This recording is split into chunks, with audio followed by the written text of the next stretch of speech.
Okay, so I'm going to take, so all these reactions are oxidations, right? We take the alkene, we break the pi bond, but then we add oxygen. In the ozonolysis, we add a lot of oxygen. So you lose 2 bonds to carbon. Each carbon of the alkene loses 2 bonds to a carbon, gains 2 bonds to an oxygen. So that's a strong oxidation. This last reaction, and again, this one is pretty much just a straight memorization reaction. I don't generally like doing that, but the mechanism is actually really complex. And in fact, again, it's one of these that depending on the conditions, people argue about what the precise mechanism is. So this is called hydrogenation. I'm going to put 2 methyls on my cyclohexene now. And I'll just put up the reaction. H2 and metal. And this is going to be palladium, platinum, rhodium, nickel. Actually, osmium will do this. The most common one by far, the most common ones I should say, by far are palladium and rhodium. Right. Honestly, it's not that big a deal. If you want to memorize a particular metal to use, memorize palladium. What I would like you guys to get is just memorize that it's a transition metal. Right? Transition metals generally do this reaction pretty well. And the product, so what you're going to add are 2 hydrogens, H and H. And it's going to be a syn addition. So the product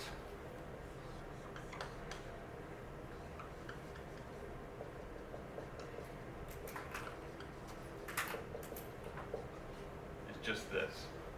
All right? You add an H to each of the carbons from the same side. In the event, this molecule is a meso compound, so this is meso. As shown,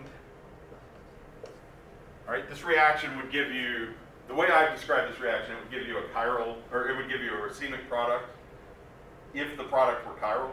So like I said, in this one it's not chiral, but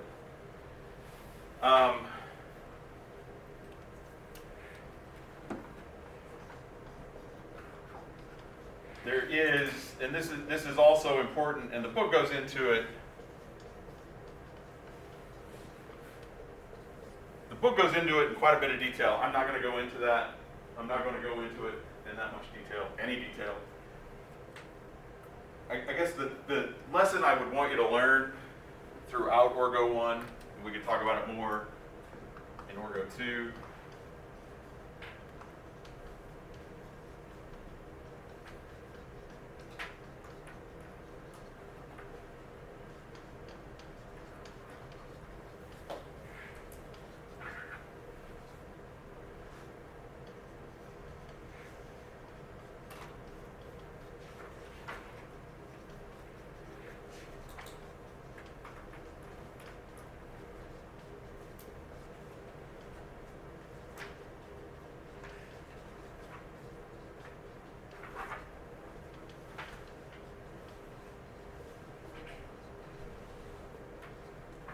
I've said this a number of times. Let me write it down just so I have it there. If there's not some component in a reaction that is chiral and optically active, so it could be the reagent, it could be the substrate, it could be a catalyst. If there's not something in there to provide a chiral environment for the reaction, if you get a chiral product, it's got to be racemic. All right, so you see this in SN2 where I start, I put up reactions where we start with an optically active substrate. When it reacts, you get an optically active product. In SN1 where you go through a cation that's not chiral, you get a racemic product. All right, so this thing in red, I see a bunch of people squinting. Is my handwriting bad or are you not understanding the concept? Because I can fix one pretty easy. No, I'm just trying to see it. Okay. Yeah, I can see that. You can't see it either? No, I forgot my glasses. Okay. Take your phone and zoom in. I'm actually also recording it, obviously. But, I don't know. Maybe that's not legible. The point is, like I said, the thing I want you guys to know, this is every chemical reaction. This is a universal law. If there's not something chiral, either in the substrate, the reagent, the catalyst, whatever, then any chiral product has to be racemic. So, just to clarify, it's saying that if you don't have any chiral reactants, you could get a chiral product, but the chiral product would have to be racemic. Exactly. Okay. Right? So let me see if I can put one of those up. I'll do that. Structures are better than. Yeah.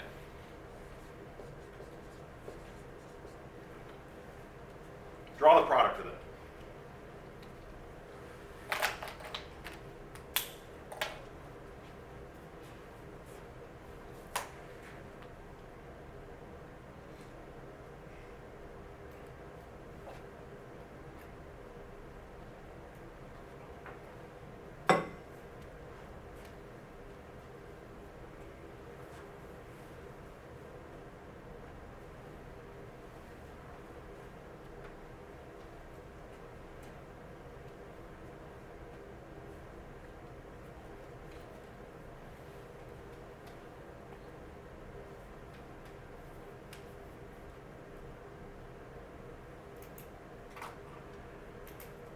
All right, so alkene, H2 gas, palladium metal. We're going to add H2 either from the top or from the back. So the alkene will become an alkane.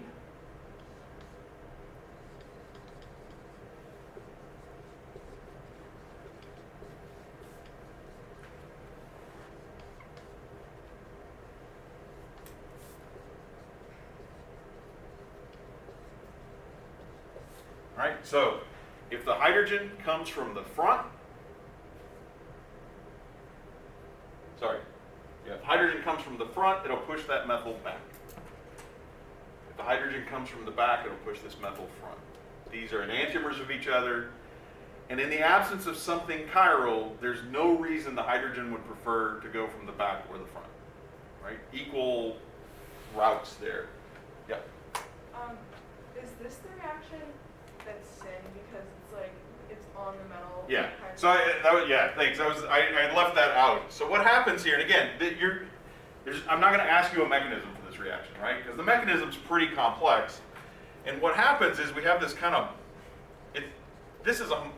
the way it's being described here, the catalyst is heterogeneous. So it's this, you just have palladium metal in there. Now, and that sounds really expensive. Normally it's palladium, like tiny little flecks of palladium metal adsorbed onto charcoal, all right, because palladium is very expensive. But what happens is this H2 molecule just comes floating down here, and then you get palladium hydrides, so that the hydrogen adds to the palladium, reduces the palladium, and that breaks the HH bond. And then the next step, the alkene here comes and sits down on the two H's. So that's why the H's have to come from the same side. And it's also, so when I said the hydrogen can come from the front or the back, what I really mean is the alkene itself can sit on this palladium either from the, it could sit this way, it could sit that way. Either way is the same.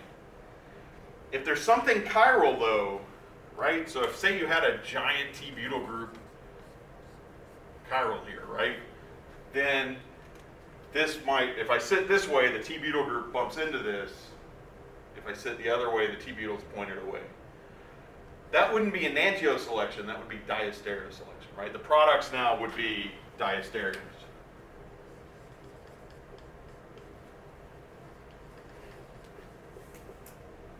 And that would be, you'd get two different, right? Those would be separable, they would be energetically different.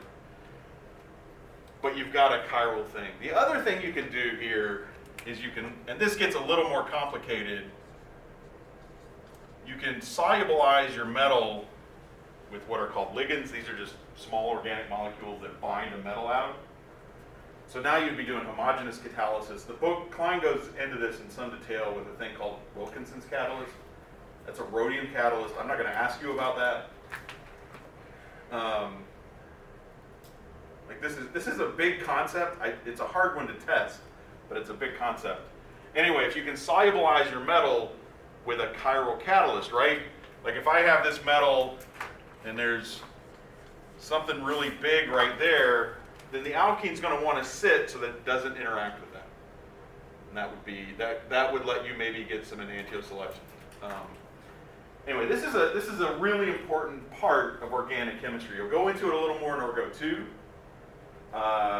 And you know, if you wound up being an organic chemist, people make really good livings figuring out how to make one enantiomer over the other. So people will discover reactions, and then when you discover a reaction, you just discover this new reaction, and then people will spend a lot of time figuring out how to make that reaction be enantioselective. The dihydroxylations I talked about at the beginning of class, at least one Nobel Prize has been awarded because a guy figured out how to do that, enantioselective. Yes? But so the alkene that gets hydrogenated, it's always going to be racemic because it doesn't.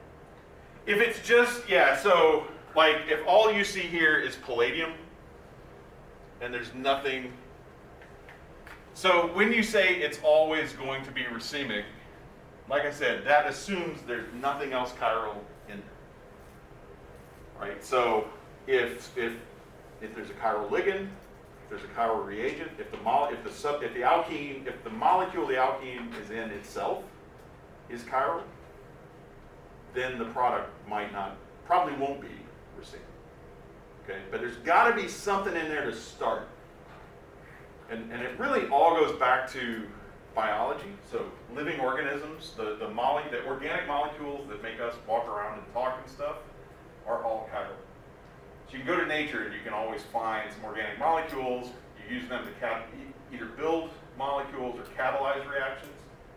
That lets you get to more pure enantiomers.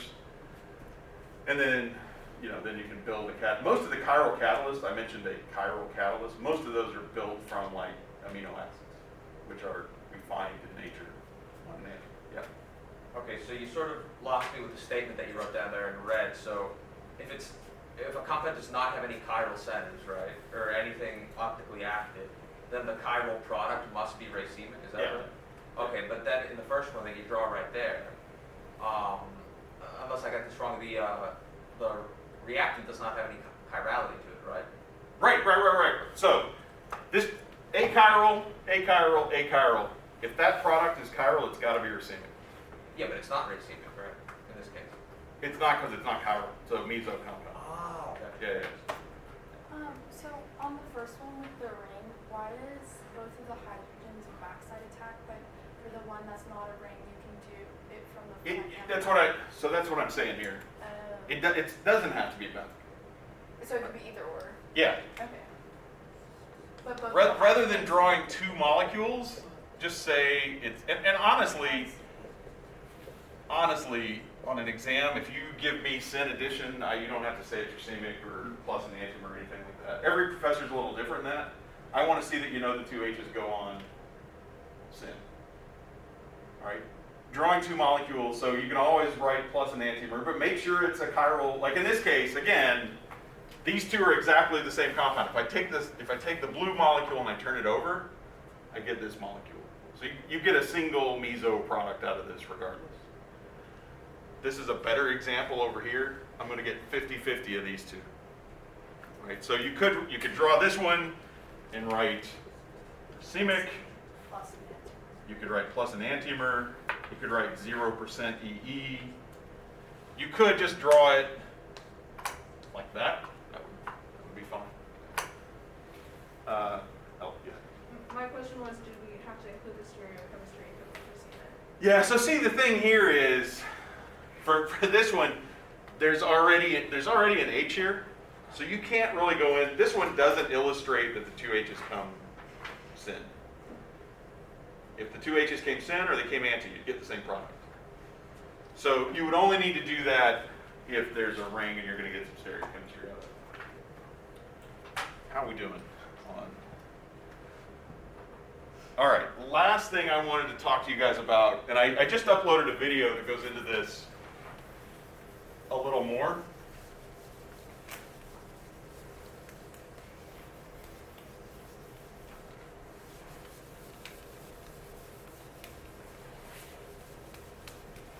Oh yeah, I guess the other thing I was going to say about hydrogenation is you see that a lot, right? If you read ingredient lists, there's something called partially hydrogenated vegetable oil, soybean oil.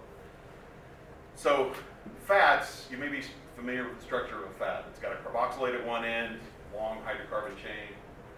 A saturated fat, it's just an alkane. The chain is just an alkane. Unsaturated fats have at least one alkene somewhere in that chain, right? And so the behavior, the melting, like is it a kind of a gel like butter? Is it a solid? Is it a liquid?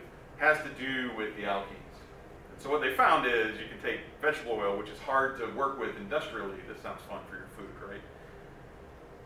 Don't hydrogenate it all the way down to a saturated fat. Then it becomes even gummier and harder to work with. But if you just hydrogenate it a little bit, it becomes easier to work with. So that's how we get partially hydrogenated vegetable oil. Okay, so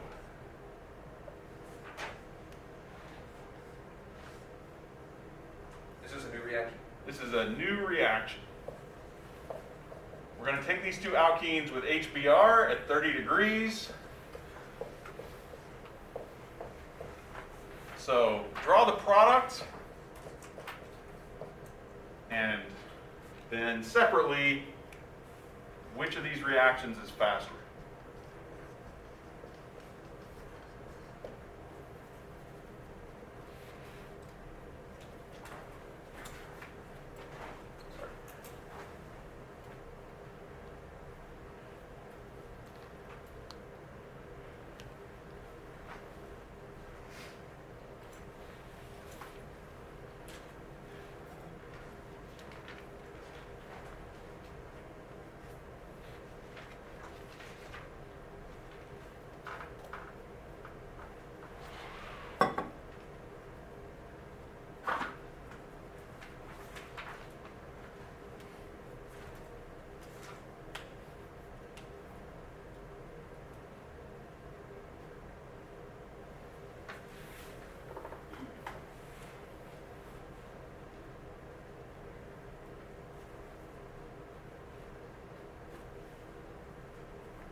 Okay, so the top reaction is pretty straightforward.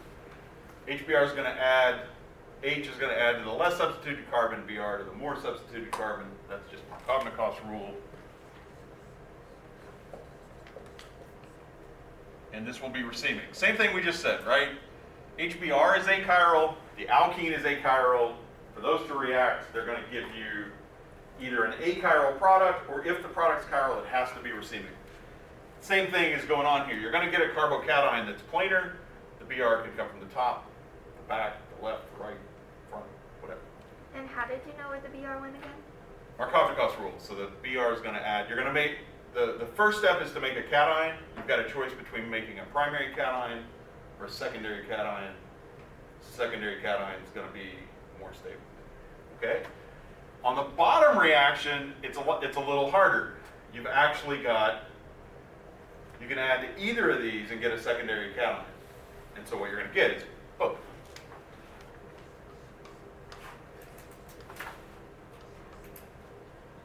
Wait, just real quick on Markovnikov.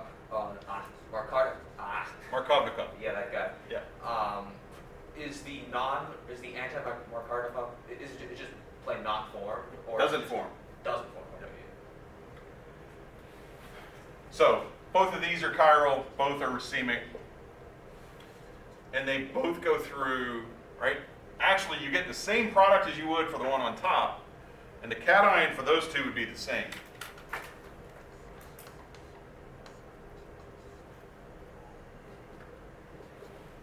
Right? So you get the same cation for those two products, that secondary cation.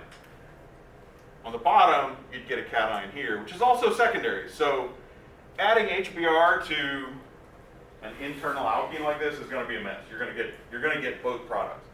Probably not equal amounts. Both will be racemic, but it's probably not 50-50 here, but it's going to be close. I mean, like 54-46 or something, yeah. If you're asked for the major product on the bottom reaction, do you just put... You would need to draw both of those. Okay. Yeah. So, right, it's not an election. In democracy, right, if it's 52-48, somebody just like clearly won. In here, 52-48 is not, that's not a clear marker anywhere, right? So for me to say major, this needs to be at least 60 or 70 or so. Okay, so now, which of these two reactions is faster? We're running out of time, so I can just give it to you. Now the top, so, right, that alkene's less stable because a disubstituted alkene is more stable than a monosubstituted alkene.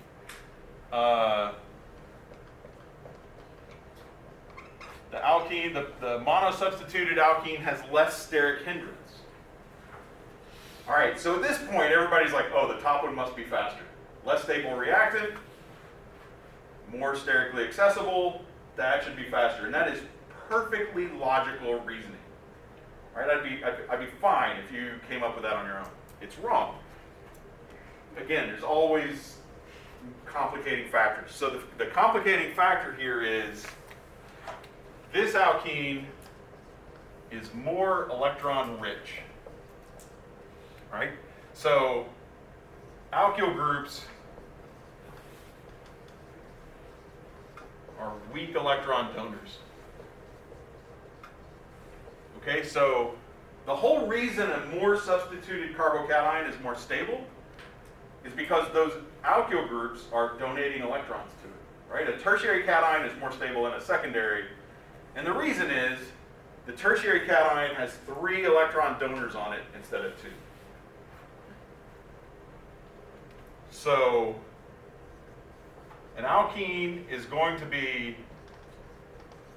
more electron rich with more electron donating groups, EDG, electron donating group. And in chapter 8 reactions, except for the hydrogenation,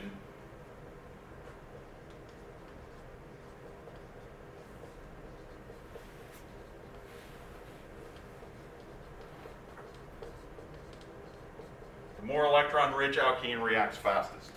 And you can also sort of judge that a little bit by cation, not always. But if you look at 2 alkenes and when they react, you get one cation that's way more stable than the other. The one that makes the more stable cation will be the one that reacts fastest. So like I said, I think we're out of time. We are out of time. So I will pick up Friday starting here. There's a video that I put in the chapter 8 module on Canvas of me talking about this, basically the same thing, if you want to look at that. So if you need to go. If you have a question, I see some people still writing and looking at it. Yep. So, if it was one double bond over the This one, if it was here, it would still be faster. it would be faster. So having 2 electron donors on it is going to make it react faster. So it'd be faster than that one, even though it No, it'd be about the same as that. Oh, okay. Yeah, It could be faster than the top one. it'd be faster than the top one. Yeah, Just because the top one has. it's empty. What do we do? We leave the next class to suffer. I didn't say that video. Yeah, so today we're just leaving. I've sent in an email about that there's no solution in here. So if you're waiting to spray your stuff down, we'll warn the next class. So it's just because it's the top one's on the outside, so it has less electrons So it's because it's not because it's on the outside. It's because it's only got one electron donor on it. Why is the outside not Well, H's aren't electron donor, right? So the alkyl group is electron donor. I see. Ellen? Are office hours this week only about the test? Because I don't really understand a class size or halo, allergen. No. Office hours this week or whatever you guys want to talk about. Okay. Yeah. And when are you in the Salem building today? I think I said 2:30 to 3:30.